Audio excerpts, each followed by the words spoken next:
Gandang araw. Saan man kayo ng panig ng Pinas naroroon. At siyempre sa panig man ng mundo. Batiin ko kayo. Anumang oras meron dyan sa mga sandaling ito. Magandang araw po sa inyo lahat. At God please po. Tagal bago ako nakapag-vlog ulit at natambakan ng mga issue. hindi ko malaman kung anong umpisang ko rito. At pero dito ako hindi nakapagpigil. Kumbaga sa halip na may mga ginagawa pa ako ako napareaksyon na ako sa isang vlog na napanood ko ng isang BBM supporter. At ito'y tungkol kay BP Sara. Pasadahan natin ito. Pag yung hindi natin mapigilan yung ating kalooban sa mga napapanood natin, lalo na yung mga sinasabi. Tungkol kay BP Sara ito. At siyempre, bago tayo tuluyang pumalaot sa ating pang malalim na talakayan tungkol sa mga reaksyon na natin, huwag mo namang kalimutan i-subscribe muna ang munting himpilan ito. Makatang tambay. At yung like per me na napakahalaga para naman tayo pansinin yung algorithm. Pakisuyo mo na rin. At ang munting kalimbang simple para kung sakali man may mga bago akong upload, hindi lagi mo na rin itong mapanood. Thank you. At balik tayo. Dito ako napareact sa vlog na ito ng isang vlogger. Pro BBM ito. Kung napanood nila yung ating ipinalabas dito tungkol dun sa anak niyang hindi lamang magnanakaw, hindi lamang sinungaling, lalakero pa, mga kababayan. At balita ko ngayon, galit na galit si Digong dahil umusbong at nagba-viral ngayon yung ginawa ni Sara na kung saan nagbigay ng 100 million sa isang basketballista, sa isang basketballista na kinakalaguyo niya ngayon. Mga minamahal kong mga kababayan. Lalakero naman ngayon ang binibintang sa kanya. Pero last week pa, o nito mga nakaraang araw pa, sinabi na ni BP Sara na asahan na madarating na araw, darating na buwan, at darating pang mga taon. Siyempre malayo pa naman ang 2020 election. Talagang maraming lilitaw ng mga kagaya nito. At ngayon nga ito, para makalipas lang isang linggo, mula na sabihan niya ito, lumitaw naman ito. Lalakiro daw siya. Pero nakakapag rito sa vlogger na ito, at may pinapakita siya ditong mga ebidensya man lang. Ano ba mga basyan niya? O mga picture man lang, mga ganun. Wala naman siya pinapakita, bagpos parang mukhang puro opinion lang niya ito. At ito nga, kung maano natin, katulad ng sabi niya, simula pa sa una, talang kitang-kita mo yung pagwasak na ginagawa nila sa mga Duterte. Siyempre, hindi lang kay dating Pangulong Duterte, kundi sa kanyang anak na rin na si BP Sara. Alam naman nila na itong palaging nangunguna kahit saan. Sa probe rating, sa trusted rating, laging nangunguna ito. At ang departamento nito na DepEd, na siya ang mismong sekretary. At ito, kung iisa-isahin mo nga naman, talagang maniniwala ka talaga na totoo yung sinabi ni Sara na talagang asahan na. Sa mga araw, mga buwan at mga taon na darating, talagang lahat ng bagay, ibabato talaga ng paninira sa kanya. Kubiro mo ito, nag-umpisa ito sa CIF, yung confidential intelligence fund niya, na 125 million. Kung nasaan na rin kung paano niya ginastos. Pero ito nailabas. Naipaliwanag na rin ito ng COA. Pero siyempre, hindi nila tinatapos yung isyong ito na inilalabas. Parang naman, maluwag talaga, propaganda talaga to. Dapat pag pinaliwanag na ng COA, siya na hunto na sana sila. Dapat tuloy pa rin. At itong pagdawit sa drug war sa kanya, nito lang lately na lang na taon na ito siya idinawit. Samantalang haba na ng mga investigasyon dito, hindi naman siya dito sinasangkot. Bigla siyang idinawit dito nung testigong si Arturo Las Cañas. At ngayon medyo lumamig-lamig ito. Hupa-hupa na ito.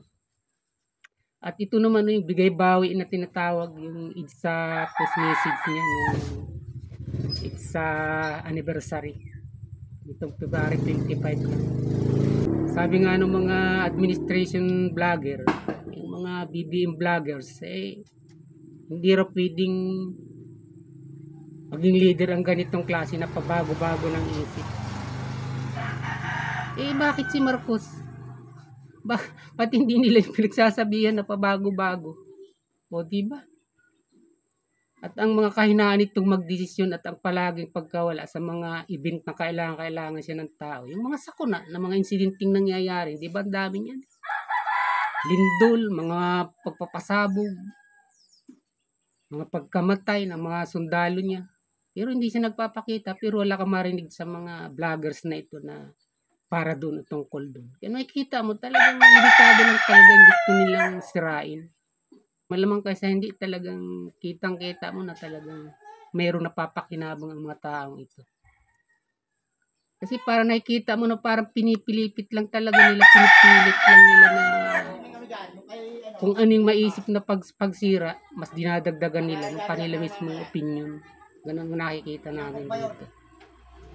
At itong bilang kahuli-hulihan, itong na-reaction natin, ang sinabi ng vlogger na ito, na isang basketball player di umano ang binigyan ito ng 100 million. At saka yung isang sulat. Sa ibang vlogger, napanood ko na rin ito. Itong sulat na ito, yun nga lang, wala na pinapakita. Kung ano yung laman ng sulat na yun, basta't sulat lang, basta't nilalagyan lang nila ng malisya. Ganon ang tingin ko rito. Siyempre sila nagpapalagay, di nag-opinion. Talagang karapatan ko mag-opinion dahil nakikita ko na mukhang kasinungalingan naman. Di ba? Hinahatulan nila kaagad. Ano ba yung laman ng sulat? Kung ipagpalagay natin totoo yung meron nga. Wala na sila pinapakita kung ano yung laman ng sulat. Basta binabahiran nila ng kulay na wala raw usok kung walang apoy. Yun kaagad ang kanilang conclusion dun. Talagang punong-puno talaga ng mali siya kaagad. Kahit wala pa namang katiyakan kung ano yung talagang katotohanan sa issue na yun. Makikita natin talagang ang dami, diba? Sunod-sunod. At ito nga, ang nakakapagtaka nga rito, talagang hindi talaga nila matanggap ng Duterte, lalo na si VP Sara, talagang nangunguna ng buruan.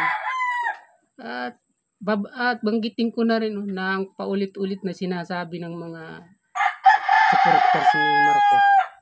In fairness, pero Marcos talaga binuto ko. Kaya lang dala ng pagkadismaya ko, talagang ganito ang mga binabahagi kong mga pagbablog ko.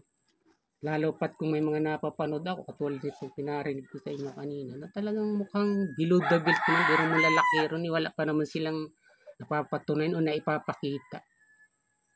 Di ba ang bigat na akusasyon ito sa isang vice presidente?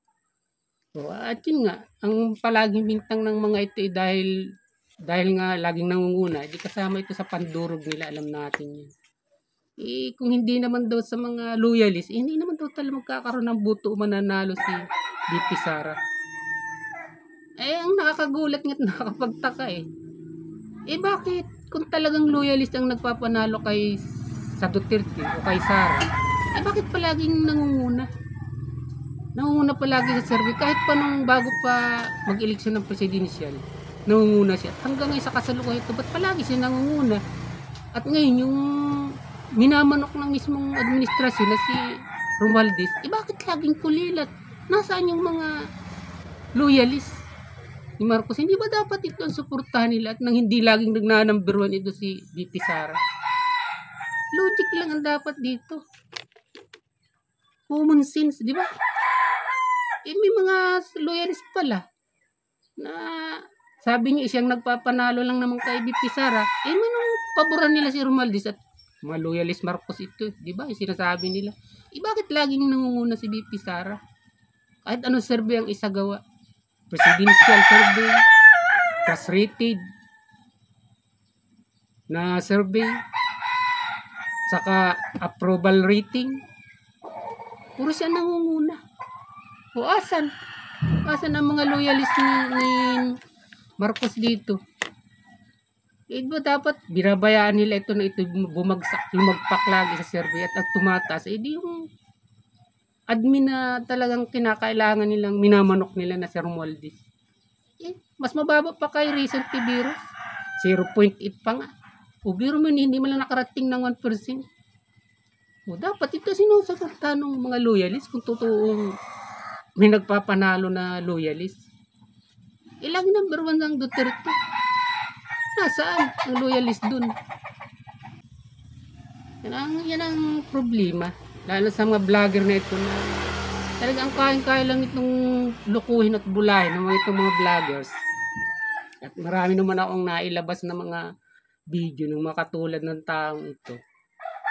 Talagang kitang-kita mo na nagsisinungaling sila. Ang nabubula lang nila, yung dati na talagang hindi marunong mag-isip kung paano yung binamagit ng tao, kung paano niya binibig, kung paano niya dinudugtong-dugtong yung mga balita, yung mga news. Wala naman talagang source na talagang matibay. Talaga kung ano lang yung nakikita lang din ito, napapanood, yun lang din ang kanyang nilulubid-lubid ng pagsisinungaling. Naayon din siyempre sa kanyang kahusayan. At siyempre hindi naman maging ganito kung wala rin naman talaga itong husay at galing.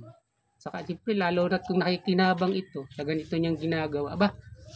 Talaga magtitriple ang nito, ang husay nito sa paglulubid ng kasinungalingan. Tatandaan po natin na sa panahong ito, talagang labas na labas yun, litaw na litaw yun. At napaka na lamang nakakuha ng simpatya ng ganitong mga klaseng tao. Kahilot na lamang kung mayroong makukuha pa man ng taong ito ng papaniwala. Katulad ng binabanggit nito, ito rin vlogger na ito. Yun daw maisog rally sa Cebu, inilangaw. Wala naman siyang pinapakita na nilangaw, kundi ang napapanood natin at lagi inilalabas naman napakaraming ng tao. Kahit inulan pa yun. Tapos kumbaga nabalam yung pag-umpisa. Dahil nanonood din ako sa mga vlog ng mga Duterte supporters doon ng live. Live kayo, tapos binablog nila. Inulan nga sila, totoo yun. Ang lakas ng tapos wala silang masisilungan dahil yung lugar na yun, i-open area. Pero kaya nga inabot yun hanggang alas 11, alas 12 ng gabi dahil nung tumila yung ulan saka pa lang sila uli nag-umpisa. Ay puro putikan, sabi nung mismong vlogger na nagko-cover nung mga araw na yun. Pero ang dami pa rin tao. Pero itong tao na ito nagsasalita siya. Wala naman siya maipakita na nilangaw daw. Tapos walang dumalo, tapos galit na galit daw si Duterte.